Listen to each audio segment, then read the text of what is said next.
with Tim Hardy, 97th running of the Pikes Peak International Hill Climb. Somebody just came in as well. Number 34, I think, was that? Celebrating, yeah, somebody's screaming. Yeah. So tell us about your run today. It was pretty good. I felt pretty good. We took a little bit of a gamble with tire pressure, and with one of the red flags, I think it kind of bit me a little bit, but majority of the run felt good. I didn't see any wildlife, I didn't have any crazy weather, so it's really hard to complain about anything. We were just shy of what I wanted. I was trying to do under 10 again and got 10:02.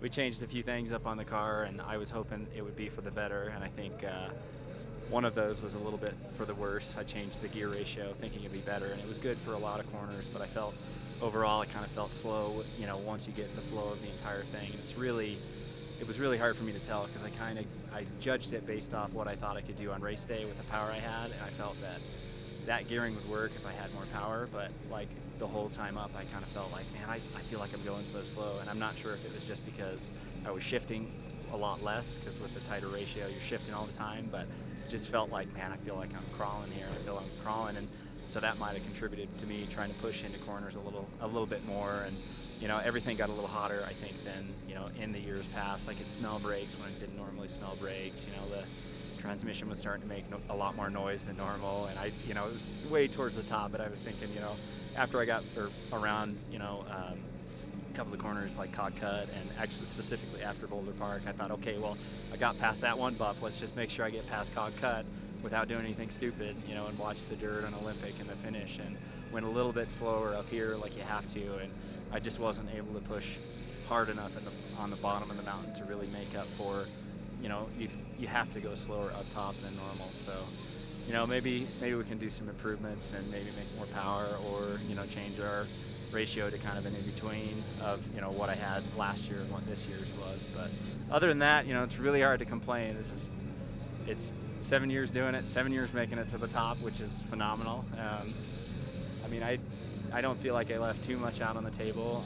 Made a couple mistakes with footwork and a few things, but didn't really have any major things where I went off or really lost control of the car. There was a little bit of a scare moment when I ran around a corner towards 16 Mile, kind of where the Foley corner is that everybody calls it.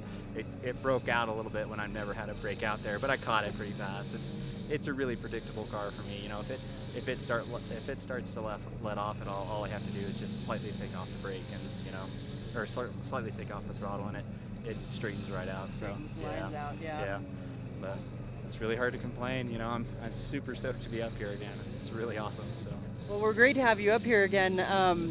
Safety's been a big concern today, and we're hearing a lot of slick road. We're hearing a lot of the upper section being really bumpy and catching some air. Did you experience any of that? Definitely. I kind of scoped out what I was going to do on practice days in the upper section as far as the bumps go.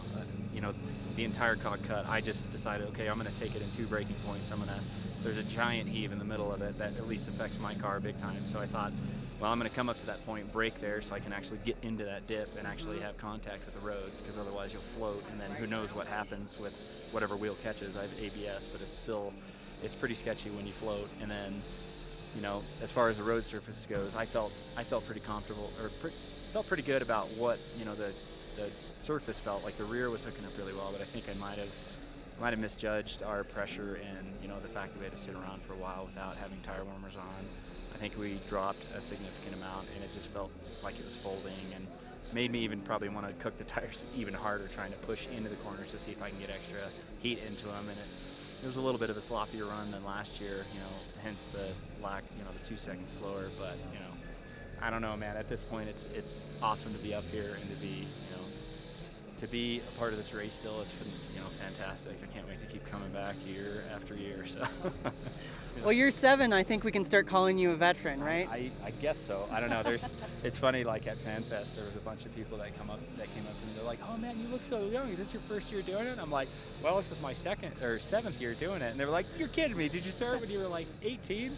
I did start young. It was 24 the first year, but I guess I am still kind of young. But it's still, I definitely have a lot more experience than some of the guys as far as like on this road than some of the other guys coming up for the first time, obviously. But it makes it easier to you don't have to 100% push into some of the, practice days. You don't have to worry about breaking your car as much. Like, I feel pretty comfortable. Like, if I can come up and, get a couple runs to make sure the car's good, like, I have a really good sense of where the road is and what turns are doing what. Like, I know everything on the course, and, the only thing you have to relearn year to year is, the bumps up top, and like bottomless coming into that was scary. I did slow down enough, but I was concerned that I wasn't going to slow down enough into that, and getting unsettled before bottomless is a really scary place to have something go wrong. I changed another thing on our steering to where we don't have like a shock absorber like bushing in there, so it's just hard mount, so you feel every single thing, and you really, towards the top, you really have to hold on. It's a wild ride. So. Yeah. Whee! Yeah, totally. Yeah, lots of people were catching air, they were telling me, and that's pretty wild at this level. Totally. And so we'll see you back next year. I hope so. Yeah. I'll keep coming back as long as they keep accepting me. So. Wonderful. Yeah.